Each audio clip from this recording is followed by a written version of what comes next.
Professor doctor Manik Saha মহোদয়, উপস্থিত আছেন প্রদেশ সভাপতি তথা রাজ্যসভার সাংসদ মাননীয় শ্রী রাজীব ভট্টাচার্য মহোদয়, উপস্থিত আছেন প্রদেশ সাধারণ সম্পাদক শ্রী বিপিন দেববর্মা মহোদয়, উপস্থিত আছেন মুখ্য প্রবক্তা শ্রী সুব্রত চক্রবর্তী মহোদয়। আমি মাননীয় মুখ্যমন্ত্রী প্রফেসর ডক্টর মানিক সাহা মহোদয়কে অনুরোধ করছি আজকের সাংবাদিক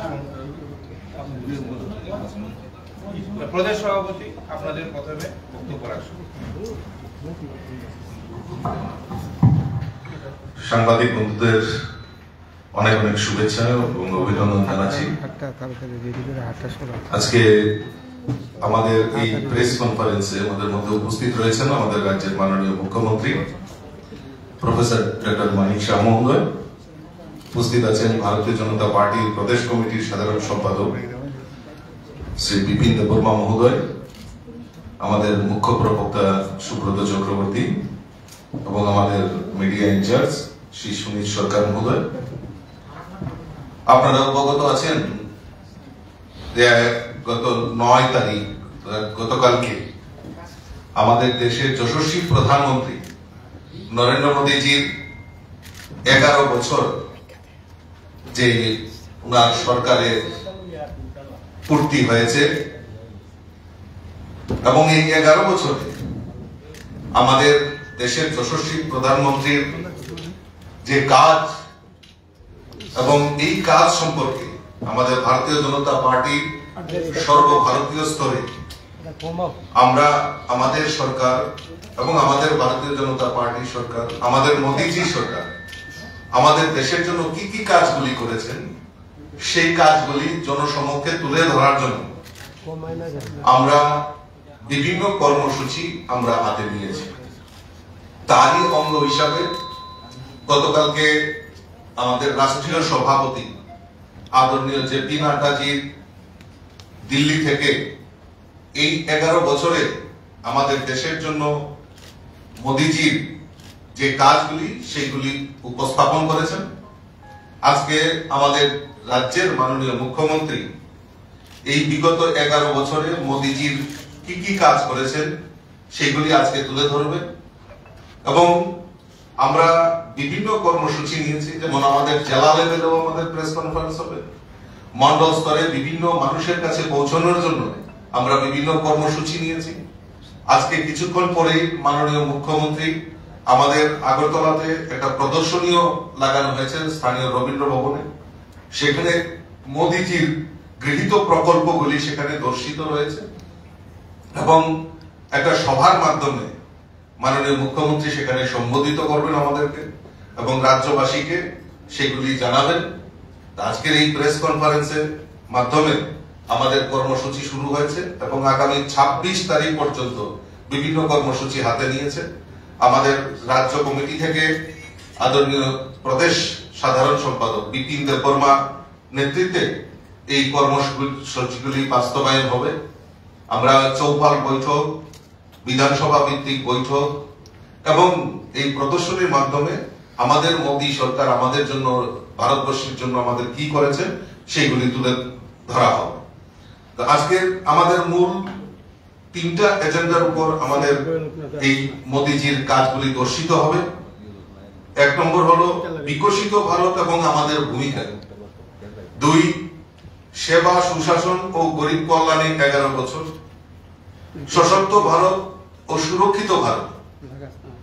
এই 3টা মূল বিন্দুর উপর আমাদের আলোচনা এবং আমাদের বিভিন্ন জায়গায় এই কর্মসূচিগুলি বাস্তবায়ন হবে।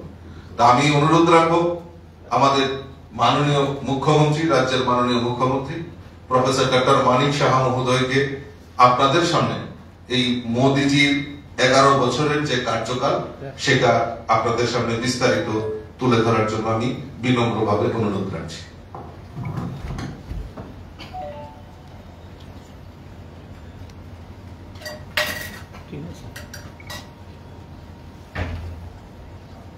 সর্বপ্রথম আমি এখানে উপস্থিত সমস্ত সাংবাদিক বন্ধুদের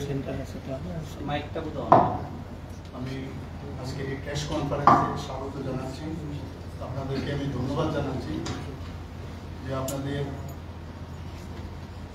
যখনই প্রদেশ বিভিন্ন আমন্ত্রণ জানানো হয়েছে এখানে আসার জন্য, আপনারা এখানে এসেছেন।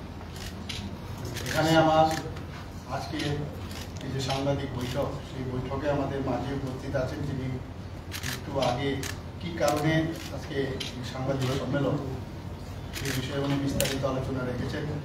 আমাদের ত্রিপুরা প্রদেশ বিজেপি মাননীয় সভাপতি শ্রী রাজীব ভট্টাচার্য মহোদয় এবং রাজ্যসভার সদস্য আমাদের মাঝে উপস্থিত আছেন। ত্রিপুরা প্রদেশ বিজেপির সম্মানিত general secretary Shri BP Brahma মহোদয় উপস্থিত আছেন। আমাদের মিডিয়া ইনচার্জ শ্রী সুনীল সরকার মহোদয় এবং আমাদের চিফ স্পোক্স পার্সন ত্রিপুরা প্রদেশ বিজেপি শ্রী সুব্রত চক্রবর্তী মহোদয়। আমরা সবাই জানি যে মাননীয় প্রধানমন্ত্রী শ্রী নরেন্দ্র মোদীজি 7ই অক্টোবর 2021-এ যখন উনি গুজরাটের মুখ্যমন্ত্রীর দায়িত্ব নেন, প্রায় 13 বছরের উপর সেখানে উনি ওনার দায়িত্ব উনি ওখানে পালন করেছেন। এবং আমি বলবো এবং সমস্ত ভারতবাসী সেটা জানে যে গুজরাটের যে অবস্থা ছিল সেই গুজরাটকে উনি যেভাবে একটা মডেল রাজ্য হিসাবে উনি প্রতিষ্ঠিত করেছেন এবং এখানে বলতে দ্বিধা নেই, ওই রাজ্য যেভাবে ডেভেলপ হয়েছে এই 13 বছরের মধ্যে আমি বলবো ওনার কাছে একটা পরীক্ষাগার হিসাবে উনি কিন্তু সেটাকে দেখেছেন।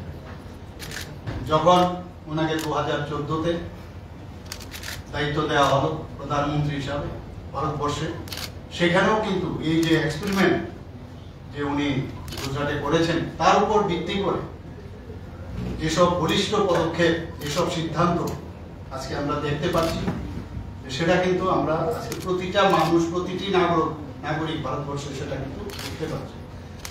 এবং উনি যখন গুজরাট থেকে আসেন, সেখানে শেষ যে ভাষণ আমার মনে আছে, সেখানে উনি বলছিলেন ওনার যে বলার, যেভাবে উনি বলার কথা এবং যেভাবে বলেছেন আমার এখনো মনে আছে যে ওনার মধ্যে যে কনফিডেন্স যে আমি তো গুজরাট থেকে এখন দেশের কার্যভার জন্য আমি যাচ্ছি, আপনারা নিশ্চিন্তে থাকুন, আমরা দেশকে কিভাবে চালাতে হয় সেটা কিন্তু ওনার যে বডি ল্যাঙ্গুয়েজ এবং ওনার কথাবার্তা থেকে কিন্তু সেটা আমরা দেখেছিলাম। এবং আজকে 11 বছর ওনার শাসনকালে দেশকে যেভাবে প্রধানমন্ত্রী হিসাবে উনি চালিয়ে গেছেন, এটা সারা ভারতবর্ষে নয় সারা পৃথিবীর মধ্যে মানুষ এখন বুঝতে পারছে যে মোদিজি হ্যাঁ তো সব কুছ মুমকিন। আজকে কিন্তু আমরা সেটা দেখতে পাচ্ছি এবং আমরা গর্বের সাথে আমরা বলতে পারি যে এইরকম একজন প্রধানমন্ত্রী আমরা কিন্তু এর আগে আমরা আর কোনোদিন দেখি, যা বলেন সেটাই করে। আজকে আমি বলবো যে এই 11 বছর আমাদের অমৃতকাল। উনি বারবার বলছেন যে আমাদের এই যে ভারতের যে অবস্থান, সেই অমৃতকাল সেটা সেবা, সুশাসন এবং গরিব কল্যাণের জন্য উনি কাজ করবেন।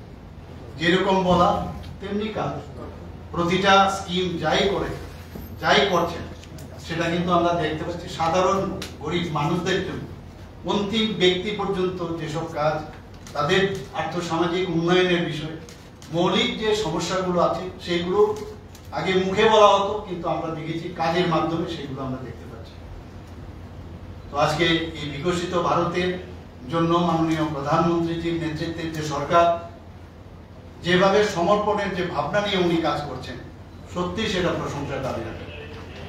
আজকে একটা নতুন যে বিকাশের নতুন এক যাত্রা মাননীয় প্রধানমন্ত্রীজির নেতৃত্বে আমরা দেখতে পাচ্ছি। এটা নতুন একটা মানে রোড উনি আমাদের সামনে রেখেছেন। সময় কম কিন্তু কাজ বেশি, সময়ের আগে আমাদের দৌড়তে হবে এবং আমরাও আমাদের রাজ্যে বা আমাদের অন্যান্য যেসব রাজ্যগুলো আছে, ভারতীয় জনতা পার্টি বা এনডিএ সরকারের যে রাজ্যগুলো আছে, মাননীয় প্রধানমন্ত্রীজির মার্গদর্শককে সামনে রেখে আমরাও কিন্তু কাজ করে যাচ্ছি। আপনারা নিজেরাও দেখছেন যে সকাল থেকে রাত্রি পর্যন্ত আমাদের কাজ করতে হবে। আমাদের যেমন পার্টির যারা আছেন, পার্টিতে যারা যুক্ত আছেন, এখানে মাননীয় সভাপতি আছেন উনিও যেভাবে কাজ করছেন ওনার টিমকে নিয়ে, আমাকে দায়িত্ব দেওয়া হয়েছে মুখ্যমন্ত্রী, আমিও আমার টিমকে নিয়ে আমি চেষ্টা করছি কিভাবে কাজ করা যায়।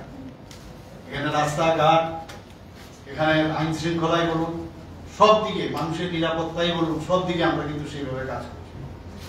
আজকে বিকশিত ভারত, আত্মনির্ভর ভারত এবং সংকল্প থেকে সিদ্ধি, এই কথাগুলো কিন্তু কথার কথা না, এগুলো কিন্তু আজকে আমরা দেখছি একটা কার্যকাল হিসাবে ভারতবর্ষের ইতিহাসে সেটা আমরা বলবো যে স্বর্ণাক্ষরে লেখা থাকবে। আমি নিশ্চিত আগামী দিনে ভারতবর্ষের ইতিহাস যখন নেক্সট জেনারেশন মানুষ দেখবে যে কিভাবে অমৃতকালে মাননীয় প্রধানমন্ত্রীজির নেতৃত্বে এই সরকার চলেছে।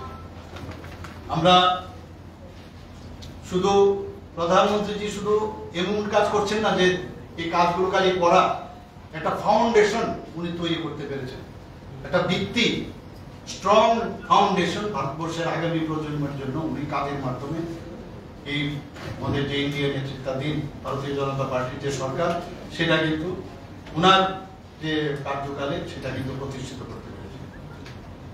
আজকে এখানে আগে আমরা দেখতাম সীমা সুরক্ষিত থাকতো না, আজকে মাননীয় প্রধানমন্ত্রীর কারণে আজকে সীমা সুরক্ষিত হয়েছে, অর্থ ব্যবস্থাকে মজবুত করেছে এবং টেকনোলজিকে উনি কিভাবে উপয়োগ করতে হয় সেটা কিন্তু আমাদেরও এখন আজকের তারিখ আমাদের মানে শিখতে হবে।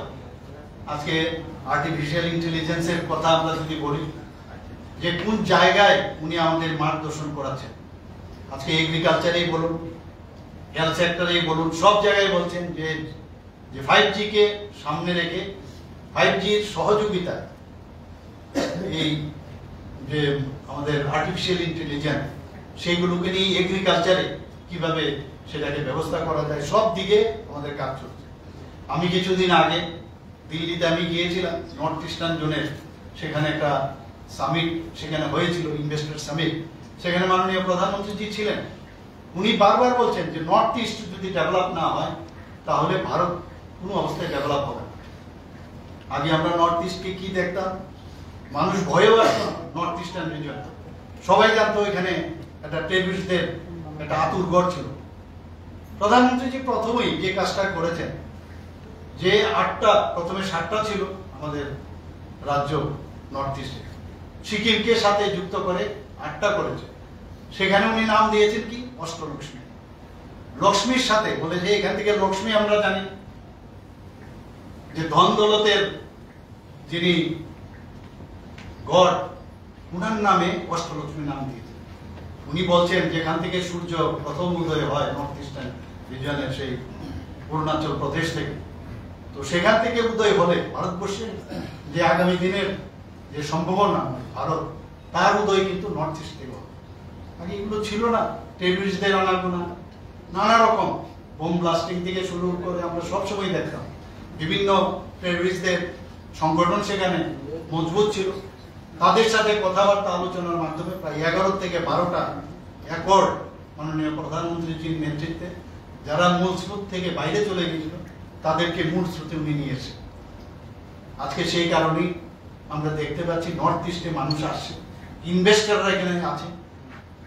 আমরা নর্থ ইস্টার্ন জোনে আজকে মাননীয় প্রধানমন্ত্রীজি হীরা মডেল আমাদের ত্রিপুরাতে তো দিয়েছে, পুরো নর্থ ইস্টার্ন জোনে হীরা মডেল দিয়েছে।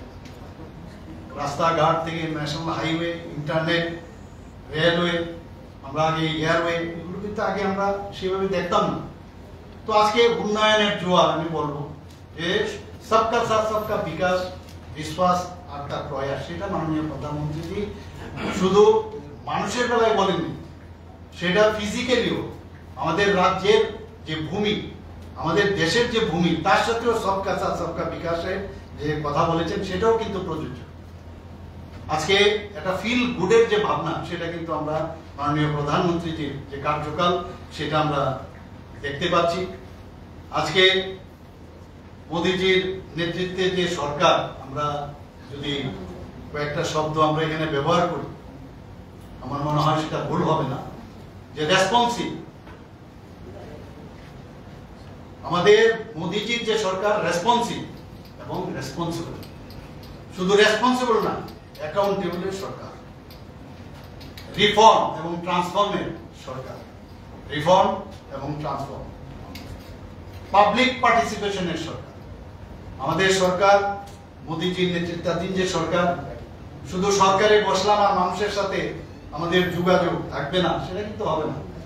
মোদীজি যেভাবে কাজ করছেন আপনারা সবাই জানেন যে মোদীজি একমাত্র সারা পৃথিবীর মধ্যে এরকম সরকারের যিনি প্রধান, মন কি বাত অনুষ্ঠান উনি নিয়মিত করে থাকেন প্রতি মাসের শেষ রোববার। যে মানুষের সাথে কানেক্ট করার যে বিষয়, মন কি বাত, প্রথমে আমরা দেখতাম যে যারা আমাদের বিরোধী দলের অনেকেই কটূক্তিও করেছেন এইসব বিষয়ে, যে মন কি বাতের কথা বলে। মোদীজি নিজের মন কি বাত এর জন্য বলেনি, মানুষের যে মন কি বাত, মানুষের যে মনের কথা, ওনাদের যে সমস্যা, ইনোভেটিভ যে এসব কথাবার্তা, সেটা স্টুডেন্টই হোক, যারা খেলোয়াড়রা আছেন, যুব সমাজে হোক, মহিলারাই হোক, বৃদ্ধ বা বৃদ্ধা যারা আছেন তাদের সাথে, এইসব ব্যক্তিদের সাথে আমরা দেখেছি যে উনি কানেক্ট করে কথা বলেন।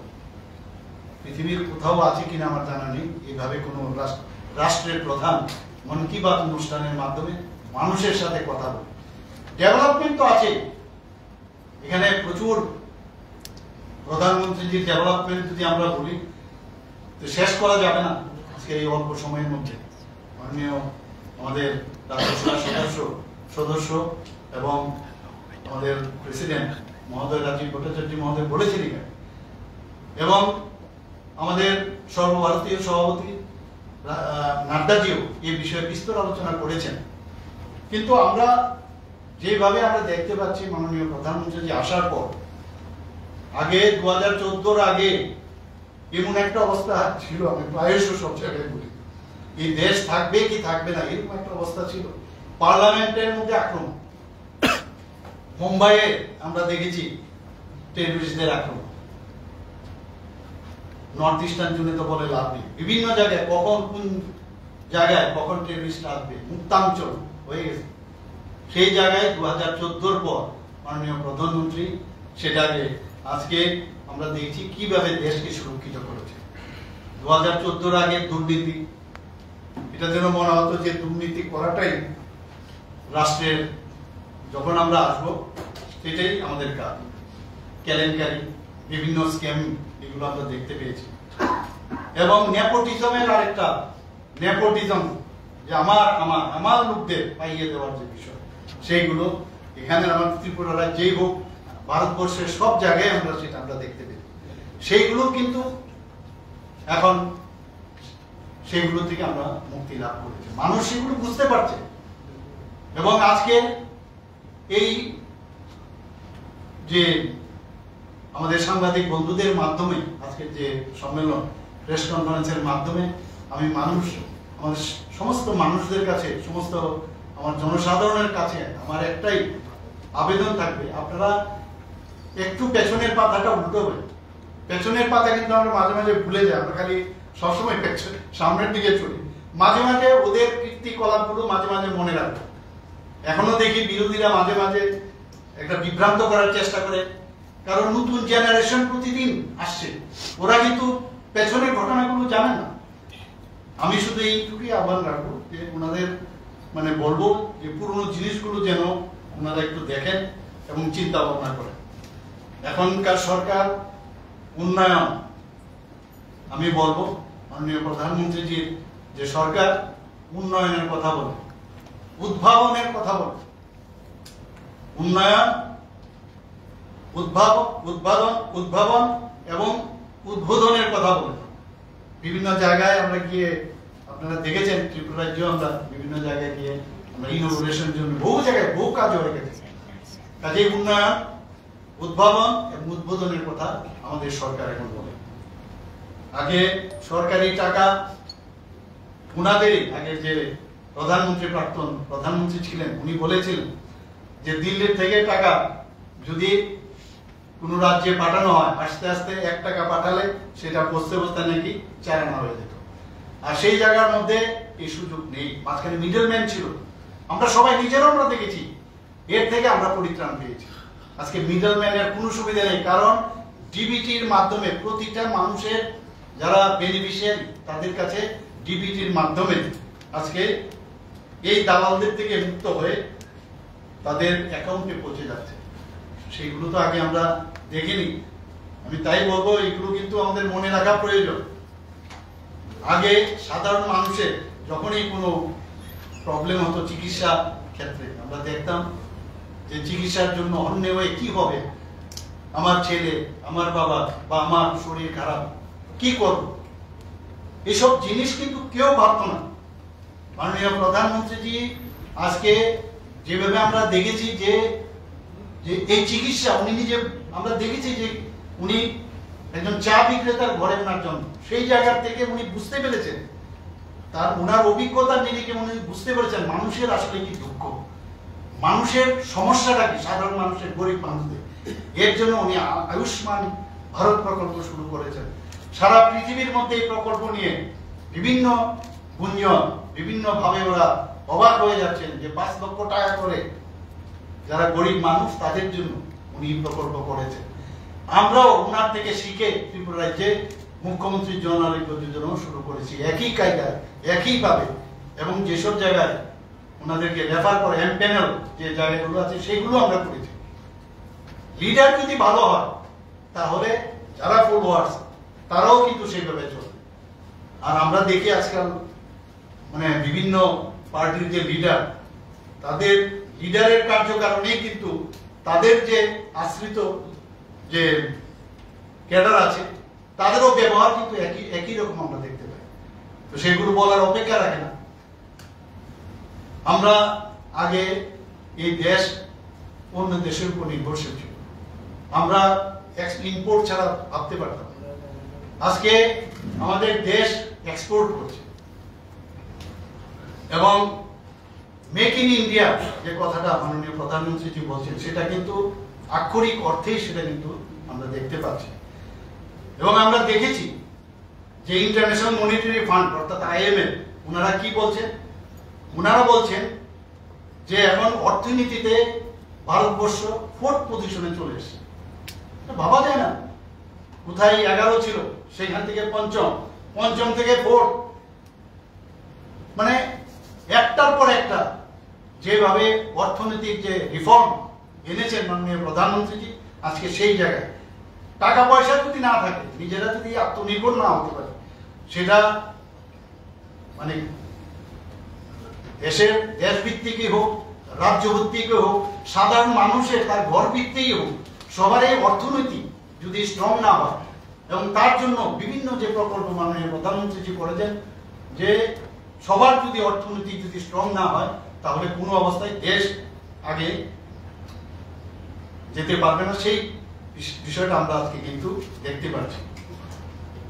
পলিটিক্স অফ পারফরমেন্স, আমরা আগে দেখতাম কি পলিটিক্স হতো, আর বর্তমানের পলিটিক্স কি, যে পারফরমেন্সের পলিটিক্স। কারোর বাড়িতে জল নেই, আমরা জলের মাননীয় প্রধানমন্ত্রী ব্যবস্থা করেছেন। কারোর বাড়িতে ঘর নেই, ঘরের ব্যবস্থা উনি করেছেন। কারোর বাড়িতে ইলেকট্রিসিটি নেই, কারোর বাড়িতে গ্যাসের সমস্যা, সেই জায়গার মধ্যে গ্যাসের চুল্লির ব্যবস্থা করেছেন। এর মধ্যে কি রাজনীতি? তো রাজনীতির দরকার পড়ে না। এই যে পলিটিক্স অফ পারফরমেন্স, কাজের মাধ্যমে পলিটিক্স করা যায়, রাজনীতির জন্য রাজনীতি করার দরকার পড়ে না, সেটা মাননীয় প্রধানমন্ত্রীজি আজকে সারা পৃথিবীকে বুঝিয়েছে, সারা ভারতবর্ষের প্রতিটি রাজ্যকে সেই কাজ বিষয়টা উনি বুঝিয়েছেন। আজকে বিকাশ, বিশ্বাস ও পরিবর্তন মাননীয় প্রধানমন্ত্রীজির কারণে সেটা প্রতিষ্ঠিত হয়েছে সারা ভারতবর্ষে, সমস্ত রাজ্যে সেটা প্রতিষ্ঠিত হয়েছে। আজকে আমরা মোদীজির নেতৃত্বে বিজেপি সরকার যখন গঠন হয়, কেলেঙ্কারি, ঘোটালা এবং স্ক্যামের যে অন্ধকার, তার থেকে কিন্তু আমরা মানে বেরিয়ে আসতে পেরেছি, এবং সুশাসনের যে একটা আলো সেটা কিন্তু আমরা সারা ভারতবর্ষে আমরা এখানে সুশাসন কাকে বলি, গুড গভর্নেন্স যেটা বলছে, আমরাও ত্রিপুরাতে সেই গুড গভর্নেন্সের কাজটা আমরা করছি। শুধু তাই নয়, সব দিকে উনার নজর। আজকে যে মহান আমাদের যে দেশ, সেই দেশের যে সংস্কৃতি সেটাকে উনি পুনরুজ্জীবিত করেছেন। ধর্মীয় জাগরণ সেটাকেও উনি জাগরিত করেছেন। আমরা দেখেছি কাশী বিশ্বনাথ করিডোর নির্মাণ, আমরা দেখেছি রাম মন্দির নির্মাণ, মহাকালেশ্বর মন্দির, কেদারনাথ মন্দিরের যে উন্নয়ন, সেগুলো মাননীয় প্রধানমন্ত্রীজি সেগুলো আবার পুনরুদ্ধার করা এবং নতুন ভাবে করার চেষ্টা করেছে। আমরা জম্মু এন্ড কাশ্মীর কি অবস্থাটা ছিল আপনারা সবাই জানেন। 370 এবং 35 ধারা বিলোপ করার পরে আজকে জম্মু এন্ড কাশ্মীরের যে একটা সুন্দর একটা পরিবেশ সৃষ্টি হয়েছিল, সেখানে নতুন ভাবে ইলেকশন হচ্ছে এবং ইলেকশন হওয়ার পরে যে পার্সেন্টেজ আমরা দেখতে পেয়েছি, প্রচুর পরিমাণে মানুষ যেভাবে ভুল বার্তা দিয়ে দিয়ে জম্মু এন্ড কাশ্মীরকে পিছনে রেখেছিল, লাদাখকে পিছনে রেখেছিল, সেই জায়গায় আজকে সেখানে একটা সুন্দর মানুষ, যারা পর্যটকরা সেখানে নিয়মিত ভাবে যাচ্ছিল, প্রচুর পর্যটক সেখানে বেড়েছিল। কিন্তু আমরা কি দেখলাম যে স্টোন পেল্টিং এর রাজনীতি ছিল আগে, স্টোন পেল্টিং, আমরাও ভাবতাম এইভাবে কিছু চলবে। সেই জায়গায় যখন এইরকম একটা অর্থনৈতিক ভাবে এবং সেখানকার মানুষের যে আত্মনির্ভর হওয়ার, সেলফ রিলায়েন্স হওয়ার যে নতুন ভাবে প্রতিষ্ঠিত হয়েছিল, তাকে যেভাবে আঘাত করতে হয়, যে কারণে পেহেলগাঁওতে যে 26 জন নিরীহ পর্যটকদের নির্মমভাবে হত্যা করেছে পাক মদতপুষ্ট এই টেররিস্টরা। আর মাননীয় প্রধানমন্ত্রীজি যখনই যেটা বলেন কিভাবে টিট ফর ট্যাট, বড় আরো বেশি পরিমাণে, সেটা আমরা সবাই জানি কিভাবে দিয়েছেন।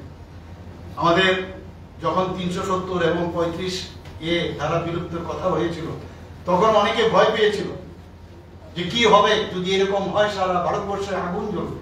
3 তালাক প্রথা ভারতবর্ষের ছাড়াও আমাদের যে বাংলাদেশ হোক, আফগানিস্তানই হোক, বিভিন্ন মুসলিম সম্প্রদায়ের যে রাষ্ট্রগুলো, সেখানেও এই 3 তালাক নেই সেখানে। কিন্তু আমাদের দেশের মধ্যে সেগুলো কারোর সাহস, এর আগে আমরা দেখিনি কারোর সাহস ছিল যেটাকে বিরোধ করার। মাননীয় প্রধানমন্ত্রীজি আমাদের যারা মুসলিম সম্প্রদায়ের মেয়েরা, মহিলারা আছেন, তাদেরকে জাস্টিস কাকে বলে সেই জাস্টিস উনি দিয়েছেন। জিএসটির বিষয়ে আপনারা জানেন যে জিএসটি বাস্তবায়ন করেছেন। মাননীয় প্রধানমন্ত্রী এটাও ভেবেছেন যে ওয়াকফ বিল নিয়ে, ওয়াকফের কি অবস্থা ছিল, হাজার হাজার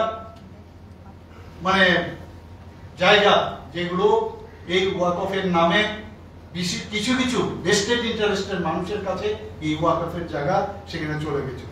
সেই বিলের যে সংশোধন করার মতো কঠিন সিদ্ধান্ত মাননীয় প্রধানমন্ত্রী সেটা নিয়েছেন।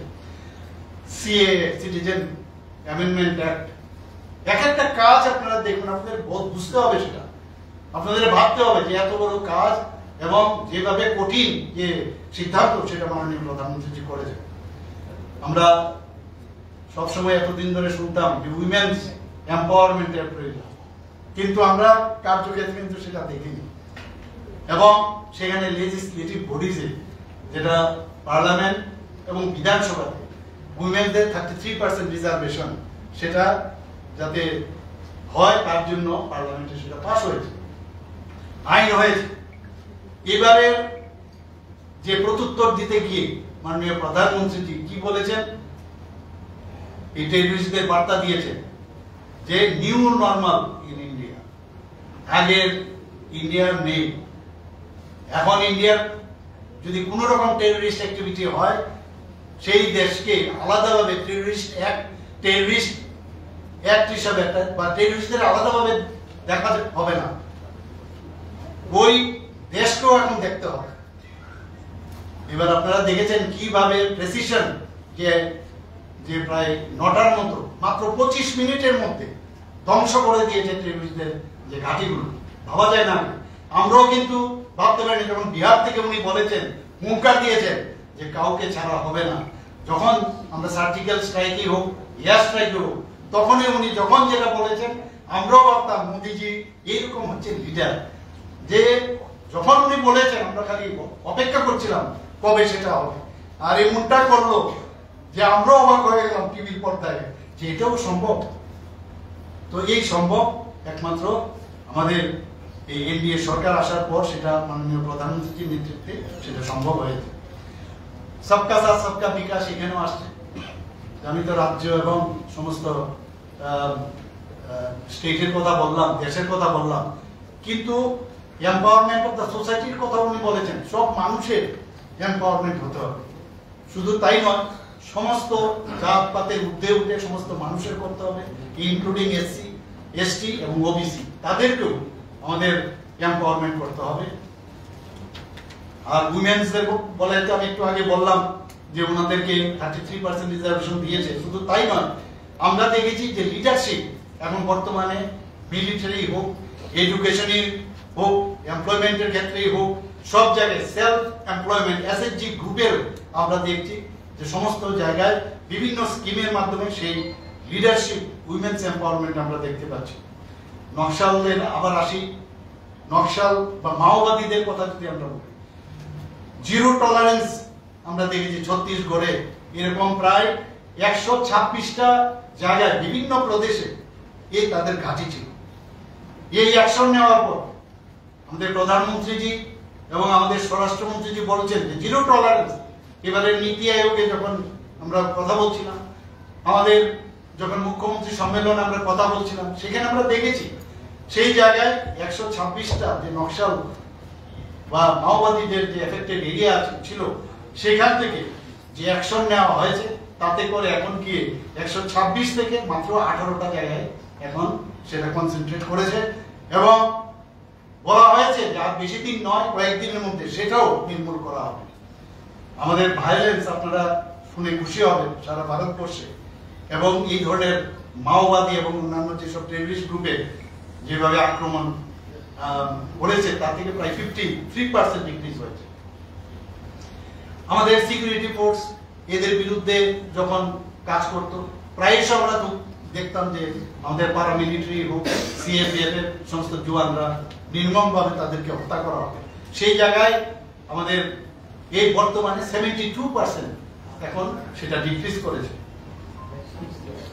এবং আমাদের যে গরিবী হঠাৎ, আগে তো প্রায় শুনতাম গরিবী হঠাৎ কত নারা, কিন্তু আমরা মোদী সরকারের সময় আমরা দেখতে পেলাম যে কিছুদিন আগ পর্যন্ত যে ডাটা এসছে, প্রায় 25 কোটি মানুষ পভার্টি লাইন থেকে এখন এই পভার্টির থেকে উপরে উঠে এসছে। ভাবা যায় না কোনো 140 কোটির মধ্যে যদি 25 কোটির মানুষ যদি পভার্টি লাইন থেকে যেসব স্কিমের মাধ্যমে সুযোগ সুবিধা হয়েছে তাতে করে সেটা চলে এসেছে।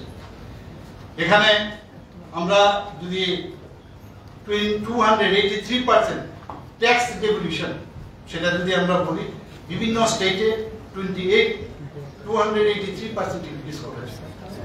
আমাদের পার ক্যাপিটা ইনকাম, আমাদের ত্রিপুরাতেও আপনারা জানেন যে পার ক্যাপিটা ইনকাম নর্থ ইস্টার্ন জোনের মধ্যে আমরা সেকেন্ড হাইয়েস্ট। তো সেই জায়গার মধ্যে দাঁড়িয়ে আজকে সারা ভারতবর্ষের মধ্যে সমস্ত যে রাজ্যগুলো আছে সেখানে যদি একসাথে করা যায় দেখা যায় 67% পার ক্যাপিটা ইনকাম এখন ইনক্রিজ করেছে। সাংবাদিক বন্ধুগণ, আপনারা আপনাদের অবগতি এবং আপনাদের মাধ্যমে আমি জানাতে চাই যে 135% ফরেন এক্সচেঞ্জ যে রিজার্ভ সেটা এখন ভারতবর্ষে সেটা ইনক্রিজ করে। আমাদের 825 বিলিয়ন ইউএস ডলার যে এক্সপোর্ট লেভেল সেটা আমাদের বেড়েছে। শুধু তাই না, ফরেন যে এফডিআই সেটা 135% আজকে ভারতবর্ষে সেটা বেড়েছে।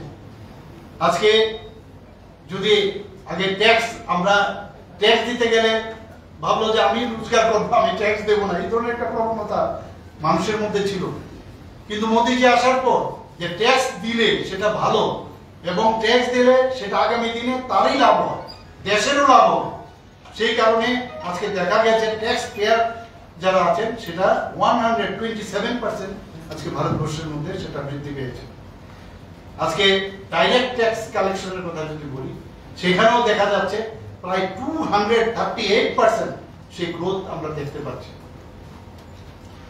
আজকে আইএমএফ আজকে ভারতকে কি বলছে, এই যে ডেভেলপমেন্ট গুলো হচ্ছে, বলছে যে ব্রাইট স্পট হিসেবে আইএমএফ, যেটাকে ইন্টারন্যাশনাল মনিটারি ফান্ড বলা হয়, তারা বলছে যে India is now is bright spot, মানে আগামী দিন একটা উজ্জ্বল ভবিষ্যৎ হতে যাচ্ছে ভারত।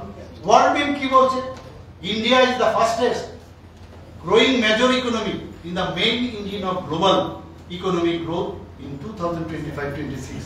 এগুলো বুঝতে হবে, আমাদের জানতে হবে, বুঝতে হবে, এবং এই যে গ্রোথ, এই যে ডেভেলপমেন্ট, তার ফল সুফল সাধারণ মানুষ, আজকে দেশ, রাজ্য এবং সাধারণ মানুষ সেটা পাবে। অপারেশন গঙ্গার কথা আমরা সবাই জানি, যে আমাদের নিরাপত্তা আমাদের দিতে হবে।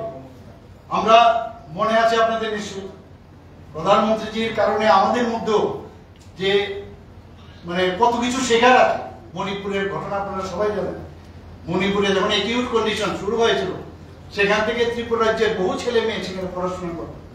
গার্জিয়ানরা এসে আমাদের কাছে বারবার বলতো, আমাদের কাছে এসে বলছে, আমাদের রাজ্য সভাপতির কাছে এসে বলছে। সেখান থেকে আমরা যখন ডাবল ইঞ্জিন সরকারের কি সুবিধে, আমি যখন এভিয়েশন মিনিস্টারের সাথে, ইউনিয়ন মিনিস্টারের সাথে কথা বললাম, সাথে সাথে রাত্রে 12টার সময় উনি একটা ফ্লাইট দিলেন।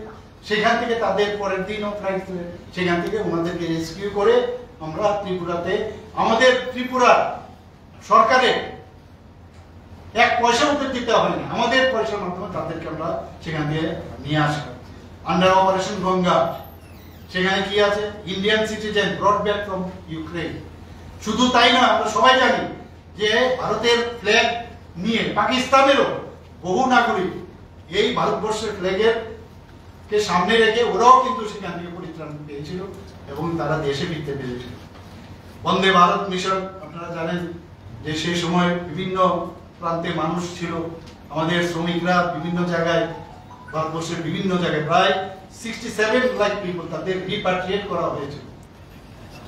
যে এই যে যখন বিপদের সময় কাউকে কিভাবে নিরাপত্তা দেওয়া যায়, কিভাবে তাদের ঠিক জায়গায় নিয়ে আসা যায়, সেগুলো মাননীয় প্রধানমন্ত্রী এই বন্দে ভারত মিশন আর নামগুলো দেওয়ার মধ্যে তারও তাৎপর্য তো আমরা দেখি। যখনই যে কথাটা বলেন, আজকে মাননীয় প্রধানমন্ত্রী কি বলছেন? উনি বলছেন যে আমরা সমস্ত জায়গার মধ্যে মানুষের প্রতিটা জায়গায় বিভিন্ন প্রান্তে আমাদের যেতে হবে, বর্ডার এরিয়াতে আমাদের যেতে হবে। সেই বিষয়গুলো উনি নামগুলো যখন অপারেশন সিন্দুর যে নামটা দিয়েছে, চিন্তা করুন কে কেন দিল? আমাদের বোনেরা, আমাদের মেয়েরা বিয়ের পরে কাশ্মীরে গেল, শ্রীনগরে গেল, সেই জায়গার মধ্যে তাদের কপালের সিঁদুর মুছে দিল, ভাবা যায়? সেই কারণে মাননীয় প্রধানমন্ত্রীজি এই নামটা দিল অপারেশন সিন্দুর। যে নামের তাৎপর্য কি সেটা কিন্তু উনি ওনার কথায় না, কাজের মাধ্যমে সেটা আমরা দেখতে পেয়েছি। আন্ডার অপারেশন দেবী শক্তি আমরা দেখেছি, আফগানিস্তান থেকে ইভাকুয়েট করা হয়েছিল ভারতবর্ষের মানুষকে। আন্ডার অপারেশন রাহাত 5,000 ইন্ডিয়ান তাদেরকে সেফলি ইভাকুয়েট করা হয়েছে। তো সেইভাবে আমি যদি বিস্তারিত এখানে বলি, সেখানে আমাদের শেষ করা যাবে না। আজকে নর্থ ইস্টার্ন জোনের আমরা দেখতে পাচ্ছি যে এর আগে কেউ আমাদের সম্পর্কে কেউ ভাবতো না, চিন্তা করতো না। মোদিজি এসে আমাদের নর্থ ইস্টকে কিভাবে উন্নয়ন করা যায় সেই কাজটা উনি করেছেন। আজকে সারা দেশের মধ্যে প্রধানমন্ত্রী কিষাণ সম্মান নিধিতে যে 6,000 টাকা করে কৃষকদের সহায়তা করা হয়, সেখানে 3.7 লক্ষ কোটি টাকা দেওয়া হয়েছে সারা দেশে। ত্রিপুরাতে কি হয়েছে? এখন পর্যন্ত কৃষকদের অ্যাকাউন্টে 843 কোটি 66 লক্ষ টাকা ডিবিটির মাধ্যমে দেওয়া হয়েছে। প্রধানমন্ত্রী ফসল বীমা যোজনায় 1,75 লক্ষ টাকারও বেশি বীমার দাবি নিষ্পত্তি করা হয়েছে সারা ভারতবর্ষে। আর ত্রিপুরাতে কি হয়েছে? এখন পর্যন্ত যে ক্ষতির পরিমাণ প্রায় 10,63 লক্ষ টাকা দেওয়া হয়েছে। কিষাণ ক্রেডিট কার্ডের মাধ্যমে 7 কোটিরও বেশি কৃষককে সারা দেশের মধ্যে দেওয়া হয়েছে। আর ত্রিপুরাতে এখন পর্যন্ত যে 4,03,000 উপরে যারা কৃষক ক্রেডিট কার্ড তাদের দেওয়া হয়েছে, এবং যে ঋণের পরিমাণ 2,272 কোটি টাকার উপরে দেওয়া হয়েছে। আজকে প্রধানমন্ত্রী গরিব কল্যাণ অন্ন যোজনার কথা যদি বলি, সারা ভারতবর্ষে 81 কোটির বেশিও মানুষ সেই সাহায্যটা পেয়েছে। আমাদের ত্রিপুরাতে এখন পর্যন্ত 4,94,000 প্রায়োরিটি হাউসহোল্ড পরিবারকে 19,23,000 এবং 1,12,000 অন্তর্দয় পরিবার 4,46,000 জনের এই তারা সুফল পেয়েছেন। 35 কেজি চাল প্রতি ব্যক্তিকে দেওয়া হয়েছে মুক্তিযোদ্ধা উন্নয়ন যোজনায়। প্রায়োরিটি হাউস পরিবারকে 5 কেজি করে দেওয়া হয়েছে। হর ঘর জল যোজনা আমরা সবাই জানি, আগে 15 ত্রিপুরাতে মাত্র 0.24 মানে 3.26% আজকে এই জল জীবন মিশনের সুযোগ পেয়েছিল। আর বর্তমানে আমরা কত সুযোগ দিয়েছি? 85.97%, যা জাতীয় গড়ের থেকে প্রায়, যেখানে জাতীয় গড় 80.78%, তাকেও আমরা ছাপিয়ে গেছি। এবং শুধু তাই নয়, আপনারা সবাই জানেন যে 5ম জাতীয় জল পুরস্কার 2023-এ উত্তর পূর্বাঞ্চলের মধ্যে ধলাই জেলা সর্বশ্রেষ্ঠ হিসাবে পুরস্কার পেয়েছে। হর ঘর জল যোজনায় সারা ভারতবর্ষে 15 কোটির বেশি মানুষ তার সুফল পেয়েছে। প্রধানমন্ত্রী স্বনিধি যোজনায় 68 লক্ষেরও বেশি পথ বিক্রেতাকে জামানতবিহীন ঋণ দেওয়া হয়েছে। ত্রিপুরাতে 20টি যে শহর, সেখানে 8,666 জনকে চিহ্নিত করা হয়েছে এবং 8,251 জনকে 10,000 থেকে 50,000 টাকা পর্যন্ত দেওয়া হয়েছে। আয়ুষ্মান জন আরোগ্য যোজনায় 70 বছরের ঊর্ধ্ব যেসব নাগরিক আছে তাদেরকে নিয়ে 55 কোটিরও বেশি মানুষকে 5 লক্ষ টাকার বিনামূল্যে চিকিৎসা প্রদান করা হয়েছে। আমাদের রাজ্যে এখন পর্যন্ত প্রায় 15,93,427 জন যারা বেনিফিশিয়ারি, তাদেরকে আয়ুষ্মান কার্ড দেওয়া হয়েছে এবং তাতে করে প্রায় 239 কোটি টাকার যে দাবি তাদের নিষ্পত্তি করা হয়েছে। প্রধানমন্ত্রী সূর্যঘর যোজনায় সারা ভারতবর্ষে বিনামূল্যে 300 ইউনিট বিদ্যুৎ বন্টন করা হয়েছে। সৌভাগ্য যোজনায় 100% বিদ্যুতায়ন করা হয়েছে। পিএম সূর্যঘর মুফতি বিজলি যোজনায় এখন পর্যন্ত 15,092 জন গ্রাহক রেজিস্ট্রেশন করেছেন। 368 জন গ্রাহকের বাড়িতে সৌর প্যানেল বসানো হয়েছে, সৌর শক্তি উৎপন্ন হচ্ছে। বন্ধুগণ, প্রধানমন্ত্রী মাতৃ বন্দনা যোজনায় এখন পর্যন্ত সারা ভারতবর্ষে 3.9 কোটিরও বেশি গর্ভবতী মহিলাকে 18,593 কোটি টাকার আর্থিক সহায়তা করা হয়েছে। ত্রিপুরাতে সেখানে আমরা দেখেছি এখন পর্যন্ত যে প্রায় 1,46,000 মহিলা এর সুবিধা পেয়েছে এবং তাতে করে 62 কোটি টাকার উপরে তাদের জন্য টাকা ব্যয় করা হয়েছে। আমরা দেখেছি 2014 সাল থেকে এখন পর্যন্ত প্রধানমন্ত্রী গ্রাম সড়ক যোজনায় 3.96 লক্ষ কিলোমিটার গ্রামীণ সড়ক নির্মাণ হয়েছে। ত্রিপুরাতেও সেইভাবে এখানে প্রচুর যে সড়ক উন্নয়ন সেগুলো আমরা করেছি। বন্ধুগণ, সেইভাবে অনেক কাজ মাননীয় প্রধানমন্ত্রীজি একটা নতুন ভারত তৈরির যে বিকশিত ভারত সংকল্প যাত্রা শুরু হয়েছে 2047 এর মধ্যে একটা নতুন ভারত উনি ডেভেলপ কান্ট্রি হিসাবে প্রতিষ্ঠিত করতে যাচ্ছে এবং সেটা আমি নিশ্চিত যে আগামী দিন সেটা প্রতিষ্ঠিত হবে। এখানে আপনারা এত দীর্ঘ সময় ধরে এখানে উপস্থিত থাকার জন্য সমস্ত সাংবাদিক বন্ধুদের আমি অসংখ্য ধন্যবাদ জানাচ্ছি এবং আমার ভালো শেষ করছি। ধন্যবাদ। মুখ্যমন্ত্রী, একটা প্রশ্ন ছিল আমার। প্রশ্নটা হচ্ছে এই যে সীমান্ত এলাকা নিয়ে ইভেন্ট শরিক দলেরও কয়েকজন অভিযোগ। সরি বলবো, আজকে কোশ্চেনটা নাই, আজকে শুধু আমরা অ্যাচিভমেন্ট ফর মোদি গভর্নমেন্ট 11 বছর। তো আমরা আমাদের 11 বছরের যে খতিয়ান আমাদের মাননীয় প্রধানমন্ত্রী নরেন্দ্র মোদীজি, সেটা আপনাদের হাতে তুলে ধরবো। তার আগে আমরা সেটা আপনাদের সামনে একবার উপস্থাপন করতেছি।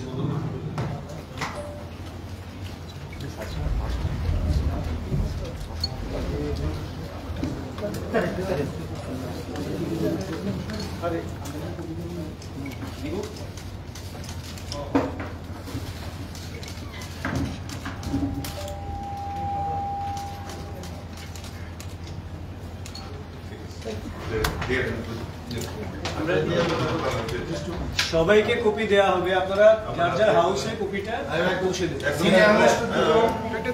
সিনিয়র মোস্ট দুজন আর জুনিয়র মোস্ট একজন। দিল্লির লাগা কে জুনিয়র মেরা নিতে একজন গোপালয় গান বলে সিনিয়র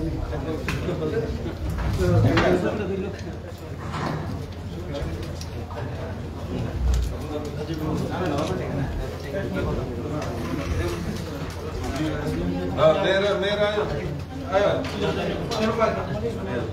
সবচেয়ে জুনিয়র মোস্ট, সবচেয়ে জুনিয়র মোস্ট।